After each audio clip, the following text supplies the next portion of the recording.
Van নিয়ে তুলে নিয়ে চলে গেছে। হ্যাঁ, আরে দিয়েছে 2-4 গাড়ি, তার মধ্যে গেলে তুলে নিয়ে চলে গেছে।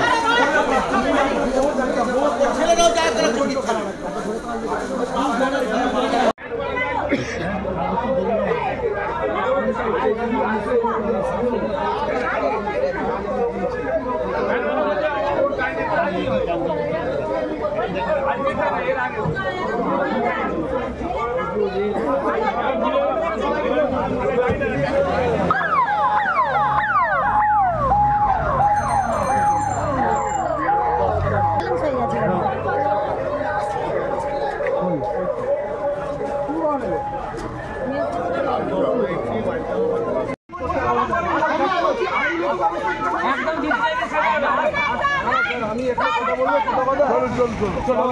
ব্যবস্থা আপনারা নেবেন, খুব ভালো কথা। পরিবারের একমাত্র খাওয়ানেওয়ালা হোক, একটা গরিব মানুষ, অসহায় মানুষ ভ্যান চালিয়ে খায়। আমরা একটা মেয়ে পড়াশোনা করছে,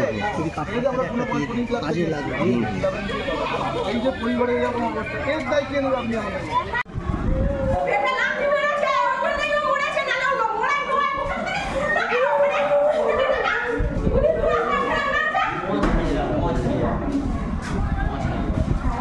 ভ্যান চালা, ভ্যান চালা, হ্যাঁ ট্রলি চালা,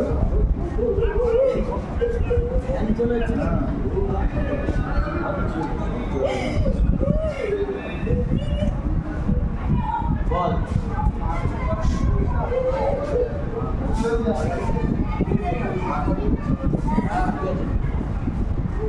স্কুল টাইমে আমি খুব ব্যস্ত ছিলাম। আজকে স্কুলে ছেলেমেয়ে অনেক কম এসছে, যেহেতু আগামী 2 দিন আগে পরীক্ষা কমপ্লিট হয়েছে বলে আজকে ছেলেমেয়ে পুরো কম এসছে, তো যার জন্য আমি ব্যস্ততাটাও কম ছিলাম।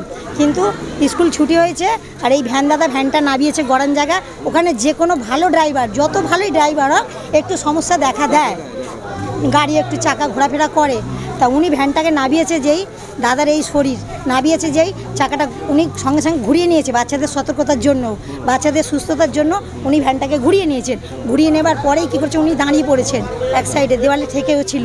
আর যে ভদ্রলোক মেরে ফেলেছেন, যদি মরে যায় উনি, যে মেরে ফেলেছেন উনি সঙ্গে সঙ্গে দাঁড়িয়ে থেকে সব সাইকেল সরিয়ে ঠিক এইভাবে এইখানটা মেরেছে।